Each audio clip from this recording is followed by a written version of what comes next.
Okay, greetings. We're here for Art Toronto, a panel discussion on decolonizing museums and collections. I'm coming to you from Jojage, Munyang, hotel room. And I'm joined by our guests, Dr. Patricia Marroquin Norby, John G. Hampton, Jason Berg, and Julia Rose Sutherland. I'd just like to take a moment to introduce each of them in more depth. So Dr. Patricia Marroquin Norby is from Patricia, an Indigenous nation centered in the northwestern region of Michoacan, Mexico. She is the Associate Curator of Native American Art at the Metropolitan Museum of Art. With extensive teaching experience as an Assistant Professor of American Indian Studies at the University of Wisconsin-Eau Claire, and an MFA in printmaking and photography from the University of Wisconsin-Madison. So welcome, Patricia. John G. Hampton is a citizen of the Chickasaw Nation, the United States and Canada, who grew up in Regina. They joined the MacKenzie Art Gallery in 2018, becoming Executive Director and CEO in 2020. Additionally, they hold an adjunct curator appointment at the Art Museum at the University of Toronto, and is the co-chair of the Indigenous Curatorial Collective Board of Directors. Welcome, John. Jason Berg is a registered member of the Métis Nations of Ontario and serves his community as an Indigenous activist, curator, designer, educator, and visual artist. He has exhibited nationally and internationally, including a traveling exhibition that is currently on view at Canada House in London, UK. He teaches as Assistant Professor in Indigenous Practices in Contemporary Painting and Media Art at OCAD University. Welcome, Jason.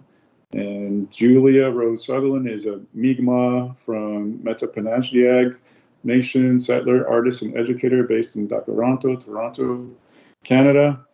She has exhibited nationally and internationally as well, and teaches as Assistant Professor in Design at OCAD.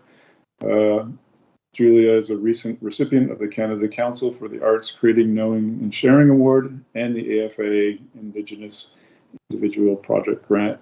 Welcome to you, Julia. Welcome all.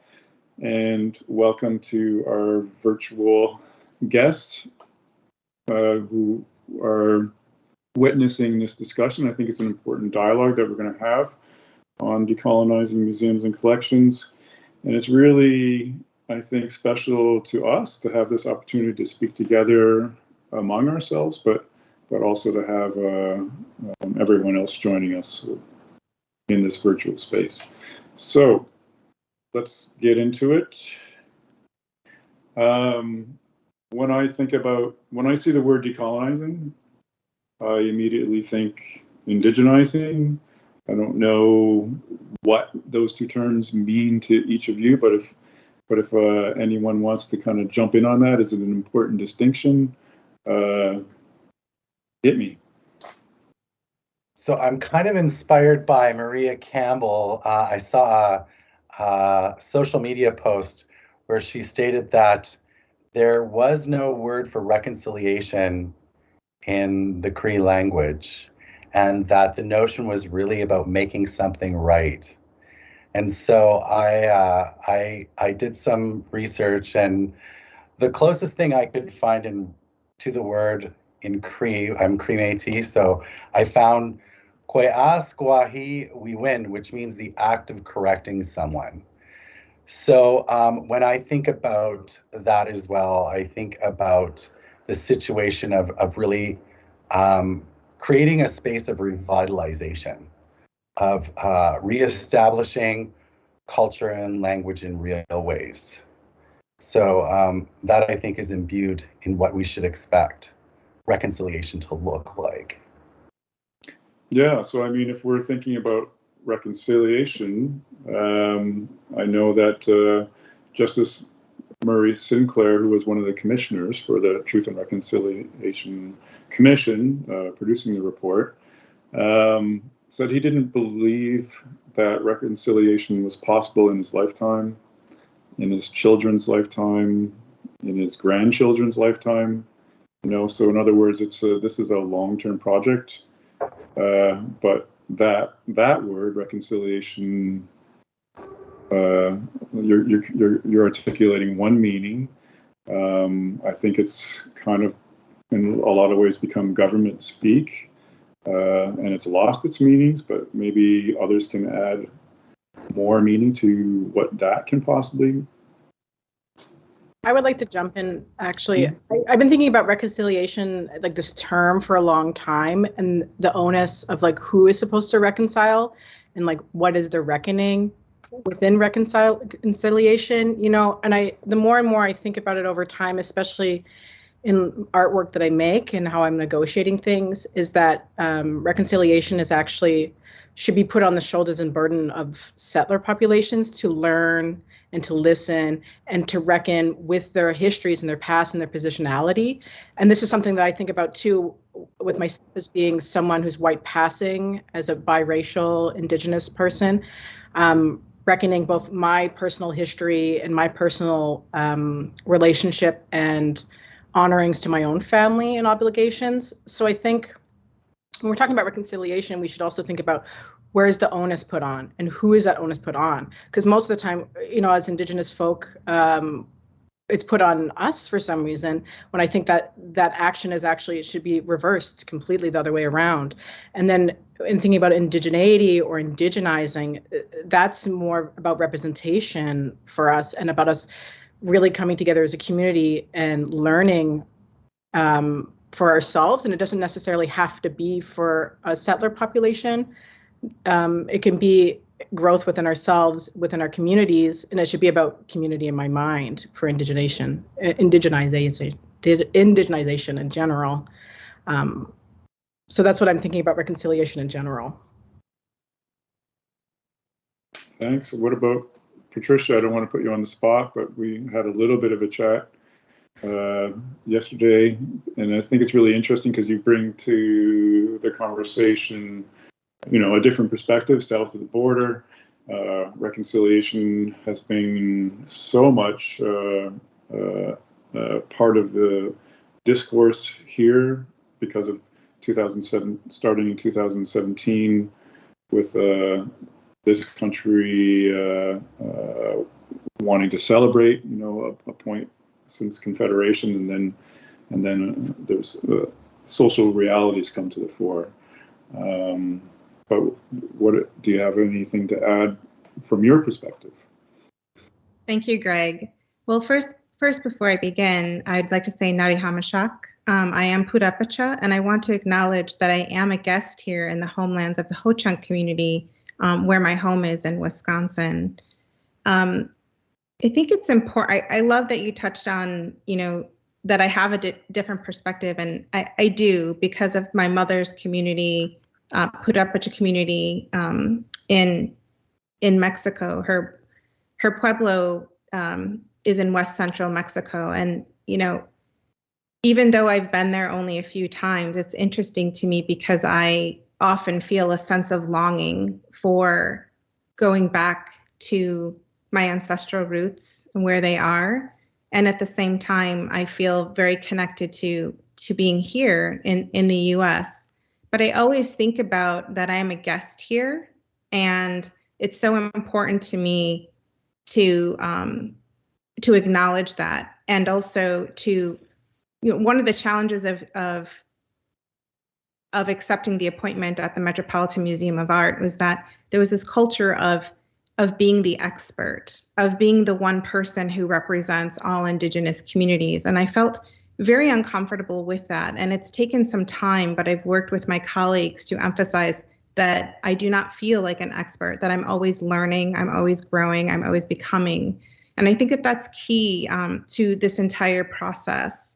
But in terms of your original question regarding decolonizing or indigenizing, I think it relates to what I'm saying about acknowledging the original communities of the spaces that we now occupy as museum institutions or cultural institutions. But on the other hand, I'm not one to give land acknowledgements. I will acknowledge that I'm a guest in another community's homelands or ancestral lands, but I feel much like Julia does in that I think land acknowledgements, for instance, are for settler communities, not for Indigenous communities to always engage with. And I think that it needs to be the appropriate time and place if we are going to do that. In terms of reconciliation, I would say it's somewhat confusing here in the US at moments for us to fully grasp what that means for First Nations, because we get a lot of conflicting information here through the media. On one hand, we hear that it's this amazing and wonderful thing that is happening, and on the other, we hear that it's, you know, it's meaningless. And so it's hard to fully understand or grasp what this means to Indigenous communities. But here in the United States, I would say what we might describe as a reconciliation process is very fragmented, and it happens state by state. So for instance, where I am in Wisconsin, we have a state statute that requires teaching about the sovereign nation. So we have the largest population of federally recognized tribes east of the Mississippi River. And so our students are required all the way from elementary through high school to have regular coursework on sovereignty, tribal sovereignty, hunting and fishing rights, and all of these things. But this came out of a very turbulent period in the 80s and 90s when there was a great deal of violence, non-Indian against Indian violence, when it came to hunting and fishing off reservation. And so this came out of this really horrific period not so long ago. And I think it's been incredibly important. But what I want to say is that it's not, this is not a federal mandate, any form of reconciliation. I think we're in the very early stages here in the United States of really understanding the histories of the Indigenous communities here, and just how important all of this information is, and just the level of impact it has on our entire nation. I think it's interesting, something you're bringing out, that maybe in and between Indigenous nations, with the idea of protocols and recognizing and stating and being aware of place, that there is a kind of it's not a reconciliation, it's a kind of acknowledgement and a process that we go through, I guess. But we're talking about reconciliation as a long process between Indigenous and non-Indigenous, and I wonder how we continue to move forward, and like what are the metrics for that? You know, that at what point, when does a non-Indigenous society say, hey, we've checked all the boxes in the TRC, so we're done, we're reconciled? And yeah, one election cycle, I think, is the period that's settler folks thinking.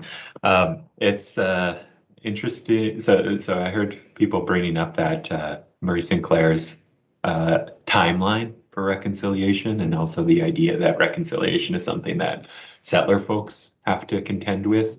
And I feel like there's a dissonance there, because settler colonialism, empire, capitalism, all of these frameworks are built upon transactional ideas, and of these very short time frames, of this idea of rapid progress, productivity, and so that's the get over it mentality, or we've done that, or we had a court settlement and a residential school victim got enough money to buy a truck, so that's we're reconciled.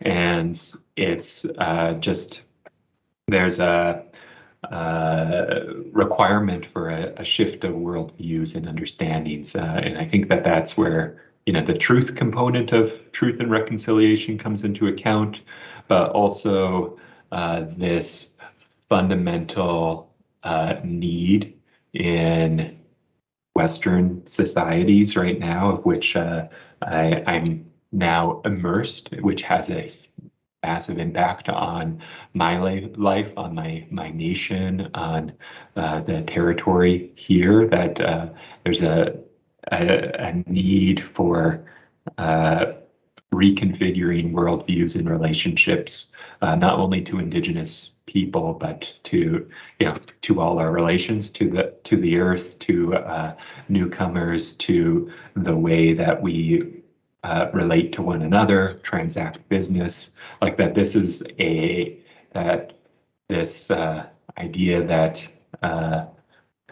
that Jason brought forward of Koyaskatisuwin, of that setting things straight.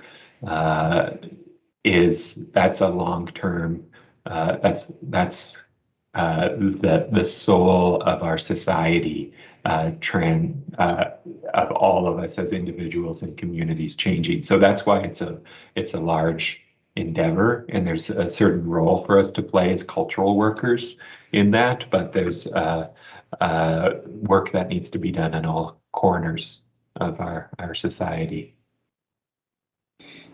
So having that long-term and more immediate-term view, I mean, there's the idea that what looks good in a media release is to talk about Patricia being the first Indigenous curator, Native American curator at the Met, John being the first CEO, director of a public art gallery. And looking back about 20 years to my being the first Indigenous curator at the National Gallery of Canada. So is that decolonizing, indigenizing? Do we have to apply a term to it? And actually, I need to include in this too, like the cluster hires at OCAD that have brought both you, Jason, and Julia into this discussion. What's happening at the institutions that you represent? Well, I think about systems. Like, I think about systems when governance changes. That's when we see influence. That's when we see change. And so, like, I'm really grateful to be working with Julia. I hope to meet you soon. At OCAD, and I'm really grateful to work with a community that wants to shift with us, and they recognize from the ground that systems need to alter, that things need to change, our governance models, who is the voice at the table that is heard. And so, like, I have faith, although, like, it's also very interesting because, under the leadership of Sarah Diamond, who's a very capable, inspiring leader, she really saw, like, do we get to a place where systems are aligned with Indigenous values and directions, where we hand everything off and over to Indigenous people? So it's kind of like on parallel to land back. It's like institution over. And so I kind of appreciate that vision, Yeah, and then also I want to know, like, I've just been recently hired into the second cluster hire at OCAD University, which is amazing. And just the forethought of like bringing in a group together instead of singling out one hire at a time, I think makes a huge difference. Otherwise, the labor put onto you is exponential. Like, it's so much, and you can't control that. And the expectation is also harder as well. So I think that's a really amazing attribute to look at when doing hiring this way. And as well as something as really beautiful as coming into this program at this particular time. I'm in material arts and design. And we're changing the curriculum right now. We're like working on that curriculum changes now. So this is the point where you want to be there to actually make foundational changes that are going to help diversify not only the content taught in the classroom, but the ways in which it'll be disseminated to the students, and then the representing students and who does it represent. So right now is a really exciting time to be joining this particular program. So I'm very grateful for that too. I'm sure this has got to be resonating with Patricia right now. Well, yes, of course. And, just going off of Jason and Julia and their comments, I love how Jason relates it directly to systems and changes in leadership. There's so much hope here in the United States now with Deborah Haaland as our Secretary of the Interior. And also, but how does this manifest in our daily practice and our the cultural institutions where we work? And it definitely has been a challenge. And, just the whole concept of firsting and lasting, first of all, I was mentioning to Greg yesterday that it relates to the text by the Anishinaabe scholar Jeannie O'Brien, Firsting and Lasting of New England Indians, and basically the process of erasure with those communities. And by the way, that book was published in 2010, in case anyone is interested in looking at Jeannie O'Brien's concept of firsting and lasting. And it just seems to be something that settler communities love to highlight in regard to Indigenous peoples. I don't understand this whole first and last, the attractiveness of this. But also, I would say that Julie is absolutely right. The amount of work that is put onto an individual, specifically within an institution that is 150 years, old and has been greatly privileged in terms of how they operate in general, but also in their engagements with Indigenous communities, there has definitely been a lot of, how do I say this?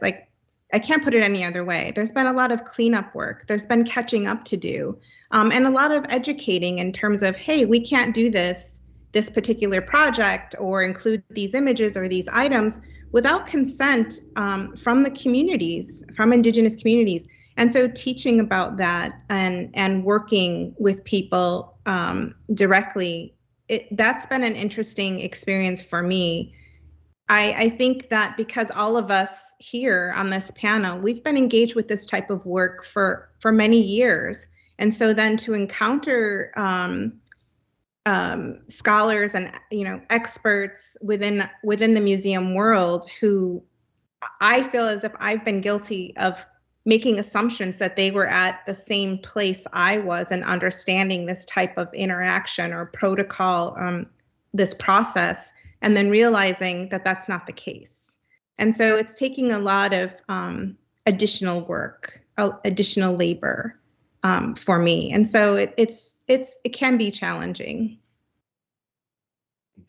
Yeah, I feel like the firsting, this idea of celebrating the first is a very is attached to discovery, to conquest, to this idea of, first man on the moon, this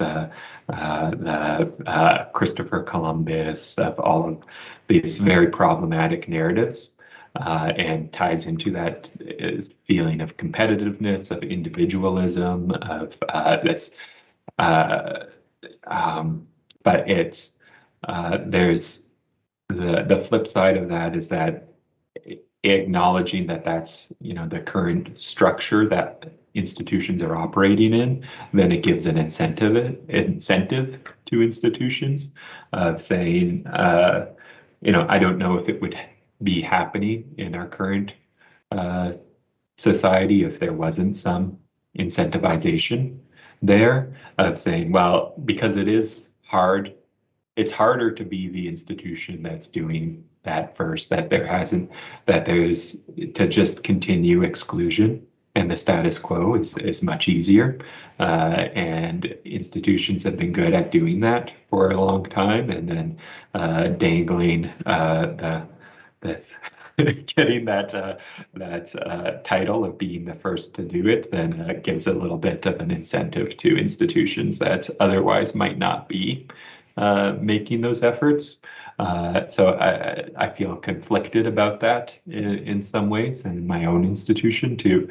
There's a value to stating that within the structures that we operate, and then there's also I feel conflicted about the actual value and of recognizing that difficult work, and also in seeing it that's a individualistic way of looking at things, and that work needs to be, happening as a group, as a collective, through actions and through change. But the meaningful work is harder to fit into a headline, and so the hope, I guess, would be that those headlines, or the expectations that people, that community has, recognizing that headline should be representative of something larger, which, it's not always is, and that might not be the individual, but also the larger structures that they're operating within. Yeah, I think, the recognition, a full recognition of first includes that first in more than 100 years history for institutions. So what does that say? You're celebrating something, but you're also need to be acknowledging that history of exclusion at the same time. Nevertheless, John, here you are. You're setting the agenda for an institution. I think that it's really, I'm excited to hear. I know at the institution I'm coming from the National Gallery of Canada, that we're very much in a deep dive into the institutional culture, and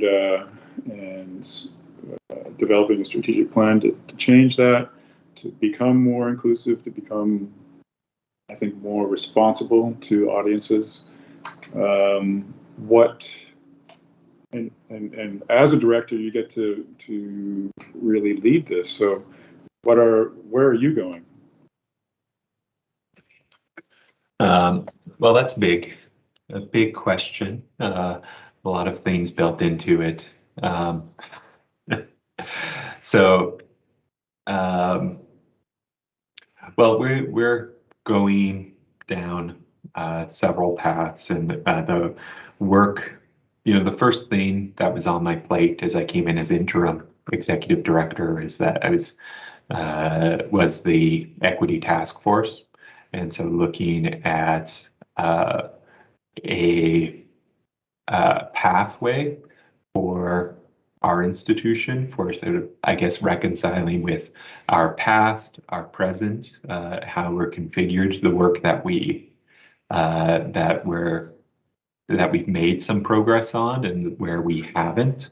And so for me, a big task with the MacKenzie was trying to build off of the history and the relationships that we have with Indigenous curatorship and Indigenous art, and the relationship to these communities here, and the emphasis that's been placed on that, and the looking at then how that's and then the lack of progress, acknowledging the lack of progress we made with Black and POC communities of seeing this as a Indigenous and settler European, our treaty responsibilities being between settler European and Indigenous nations, when me as a guest in this territory, then also thinking about the way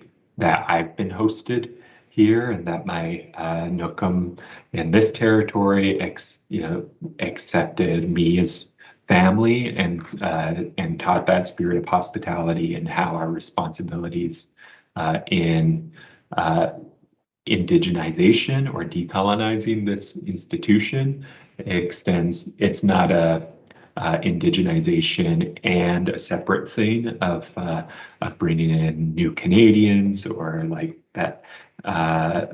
That's thinking of those spirits of hospitality, of relationships, being an extension of honoring our responsibilities to the nations here, and how that expansion of culture has been taught to me from the leaders in this area. And so there's where I probably don't have time to talk through that whole the whole path that we're treading, but it's one that really relies on community, on working with, and that idea of power with, shifting things to power with instead of power over. And that's, as an individual, as a CEO here, I have a lot more control than I did as director of programs or in other roles, but it's also a living entity that has a lot of structures within it. That we have a union, we have a municipal, provincial, federal government, we have local First Nations, we have activist communities, we have all the individuals within this institution, and so it's finding that it requires that work to be fully bought into at all of those levels, and so that's requires a lot of communication and listening, and not always the kicking things down, although there's an important role for that. That's folks have done that got me into this role, that made it even possible. So working on finding that balance. I think that a lot of what you're talking about, this working within the institution and working with and through existing structures, that is a lot of the decolonizing work that we're talking about. I kind of want to, and it's less visible. It's a huge amount of work. It's a big burden, but it's not as visible maybe as another part of our topic, which is collections, where we're bringing things into collections and putting them on display. So that's very tangible, very public. So about collections, and we can, and I'm interested to hear from each of you, because you're on the different sides of collecting as artists. Your interactions with institutions. How do you get into a collection? What are your dreams and desires for collections? But speaking from my own experience, at an institution, I've always thought that it's super important to build a collection, to have to create that responsibility within the institution for care for that collection, because and that goes way beyond an individual, beyond myself, because collections are intended to be there forever, that idea of forever. So it's an obligation for the institution forever to take care of that collection, and that means having curators, that means having positions, means a lot of things. So any other thoughts coming to mind right off the bat for any of you? I remember Sakahan, the first quinquennial, and how there was an exchange of the sacred bundle between the host nation, Kitiganzibi, and the National Gallery of Canada. And so, yeah, I see collections in the same manner. They're sacred bundles.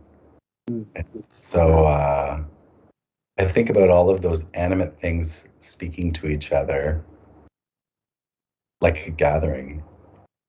It's beautiful. That's a beautiful idea. Thank you. Care. It's beautiful. Thank you for that, Jason. Coming from community, Pueblo community, with very strong relationships with other Southwest communities here in the States. I have a very deep affection, for instance, for Southwest Pueblo pottery. And recently, when we were doing an installation, a Maria Martinez pot was wheeled in, and a cart, and it was cushioned with all of these, material and other archival and supportive materials, so that no vibrations or anything would cause it to crack or cause any damage. And when I saw it, when our technicians wheeled it into the gallery space, I immediately walked over to it and wanted to put my hands on it and embrace it. And I have this thing for wanting to hug pots. And part of it is because I wonder if they're lonely in the collections, unless they're with other pots from their communities. But there's just this strong, physical, or I don't know what to call it, affection for the items in collection for me, where I want to make sure that they're cared for in the best possible way. And of course, with community input and consultation. And right now we're in numerous NAGPRA consultations for a number of our items. And it's just been this amazing learning process for everyone at the museum, and how to best care for our collection items. And it's also been an eye-opening process for a number of my colleagues. But I would also say that our NAGPRA working group, which is made up of conservationists and also, of course, our legal team, myself, we have a saying in our group, and that is NAGPRA is forever and NAGPRA is everywhere. And so just the way that these types of processes reach out and have a domino type effect across the entire museum is really important for us to understand. I think sometimes museums like the Met tend to function in very isolated departments or collection areas. And throughout this process, we're learning how interrelated all of our collections truly are.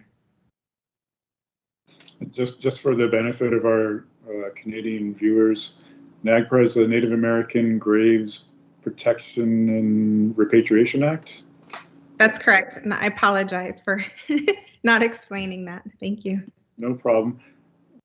Which I don't know that we have an act or legislation in Canada. We have policy guidelines. So that's an important distinction too. A really influential piece on my thinking about collections was Maria Hubfield's artist tour guide performance of. I saw the version at the McCord Museum. It was part of the then called the Aboriginal Curatorial Collective Symposium. She took us all hand in hand through the exhibition, and then opened the vitrines, and then wore the materials, activated the blanket, shaking it out, and thinking about the that life and use value of objects, and what the value of these authentic objects are for us. And it is that histories that they carry, that it's embodied, these are living objects that have a history, that have witnessed things and had relationships and purposes. And so sometimes I feel a tension of putting them down in our vault, and the conservation needs of, and then never having them be touched by human flesh again. And so that's something that's where I know there's good work being done in rethinking what is this acceptable degradation of objects for their use, and for that I've been able to come to agreement with our conservator to smudge even some spaces downstairs, as well as now in all of our galleries, although there's certain things we put in our loan agreements now for that consent. We've got a new word in Chakasha Numpa for art, Naholba, and I asked our the head of the language program, about what would be curator or director of a gallery, and it had the same answer for both. Is Nahoba Pisachili. I look after art, and this it falls in line with how what I see our role is as an institution, which is these cultural custodians of this territory, and what our responsibilities aren't exclusively for preservation of objects, but to care for them the way that they need to be, and that requires representation in our collections, how we're acquiring works, what those contracts look like, but also a recognition that not everything belongs in our vault, that there's things that exceed that, and our cultural custodian responsibilities then extend outside of those vaults, and things that shouldn't be, and that extend to the land, to land art. Think about the mounds or the petroglyphs, or all of these really the most foundational parts of the art history of this territory that need that same care, that might look different than what we're providing in our vault.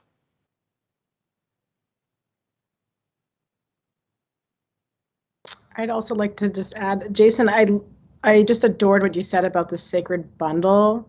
I've been thinking about acquisitions in an interesting kind of project that I'm now starting, which is focusing on the Mi'kmaq peaked hood or bonnet and exploration into remaking and refacilitating these, and then exploring it in more of an academic way, but also thinking a lot about where they exist now, which is not on our home territory, which is not on the Metapanausian Nations, which is not on the East Coast, but actually exist overseas and exist in the States, because they were acquired by Frederick Johnson in the 18th century. So I'm thinking a lot about how to reactivate this kind of cultural carrying and history, by looking at these archives that are being cared for in one way or another somewhere else, but maybe not being shown.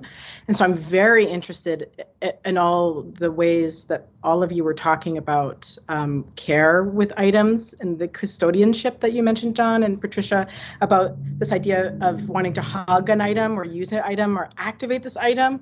Because as an artist, this is something that I'm really looking towards. I'm really looking at archives as reference points at this point, because they just simply don't exist I can't hold them myself, and I can't see them with my own eyes. So I have to look at these through the lens of old tin type photographs, or photographs the Smithsonian has put on their website. So I think about access as cultural carrier too. And so, John Hampton, you're talking about this amazing facilitation of going into a gallery and things being brought out so you can see them, touch them, smell them, like that tactility for an artist and for someone trying to learn about culture is so important. And it makes me think about the question about how do you serve the communities that way, or how is that facilitated by institutions that you're running or working with? It's kind of a question. Julia, we're in the process of acquiring a Mi'kmaq hood, so we should talk. We have to begin to think about wrapping up our discussion, which is a shame. I'm sure we can talk for a long time. So I want to take the opportunity to open it up to each of you to ask each other questions. If you have something that's come to mind that you really want to hear about.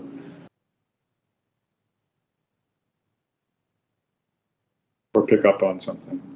I love the fact that there are such powerful, strong leaders at the helm of various institutions. And so, do you think we can break traditional expectations to see new ways of presenting and engaging community through those spaces that you now function within.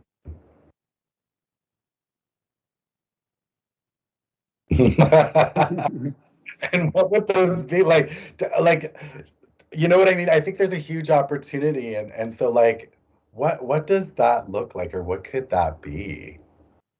Maybe I'm putting you all on the spot, like, I think that's a huge question, but I'm putting it out there. I'm sowing a seed. Like, it would be great to see some kind of breakthrough, kind of extensions in culture, and how our values could be realized in these spaces to activate art and community in Indigenous ways. Yeah, I think definitely yes, and it's something that can be enabled through the leadership, and there's certain larger things that can happen through that leadership, but it's in combination with the curators, educators, programs, community members, and artists. It's in my mind, and because it's maybe one of my favorite recent experiences, and because we were talking about the collection, I'm thinking of Divya Mehra's project at the MacKenzie recently as a great example of how an artist can make a transformational impact on an institution and our relationship with community. And so it's not from an Indigenous perspective there, but through a decolonial lens. When Divya, came in,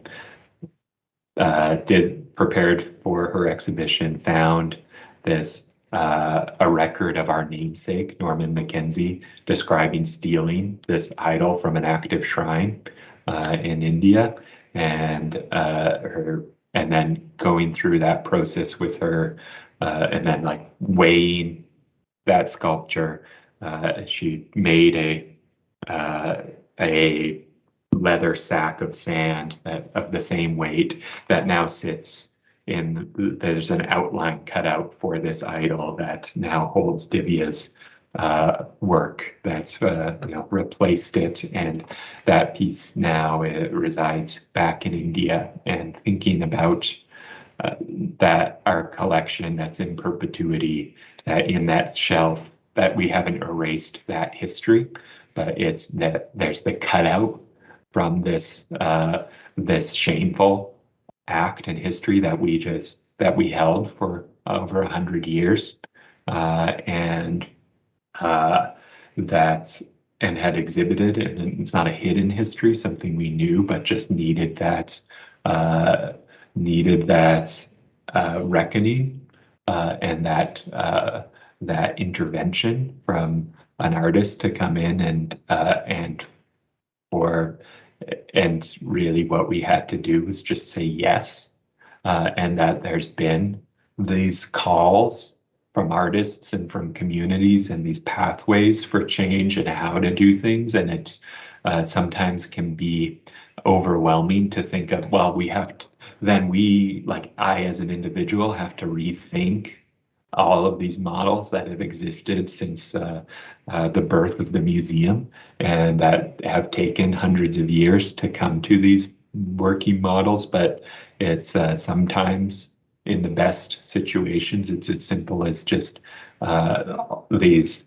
listening to these suggestions, these interventions, and not saying we can't do that because of X, Y, or Z, but just saying, yes, we'll find a way.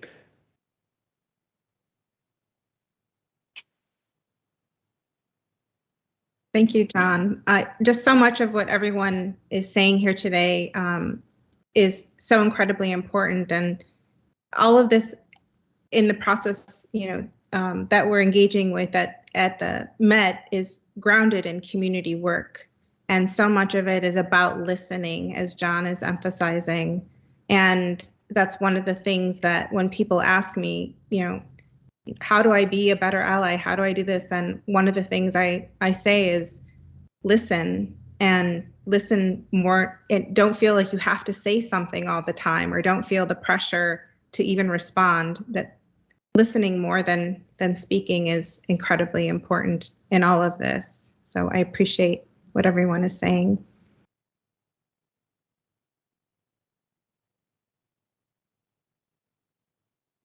I'm listening.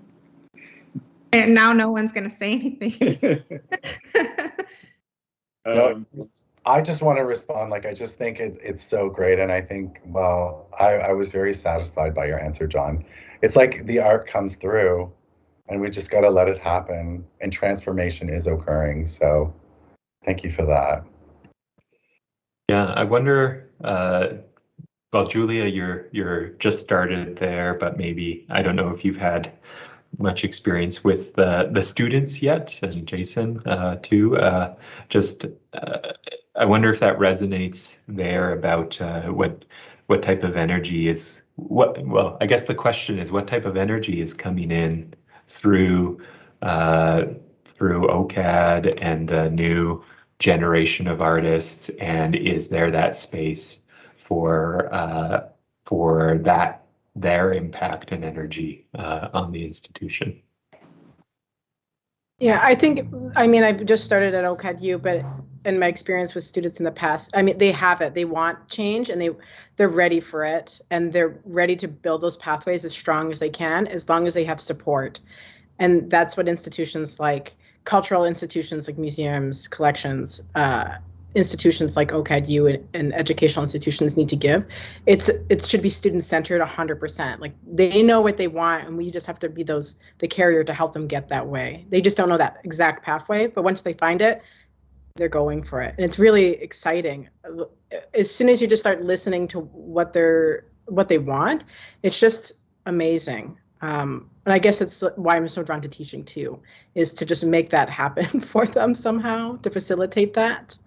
Although the pandemic is challenging and online teaching is challenging, but it's all possible in my opinion. There's so much promise in what you're saying, so much promise in young people and students, and what, their hopes and aspirations, and being in positions to enable any of that in any way is super important, super big responsibility that we all have. I want to thank you all so much for this discussion. Angoa. And I'm super looking forward to meeting you, seeing you in person sometime soon. So Onagiwahi. See you again sometime soon.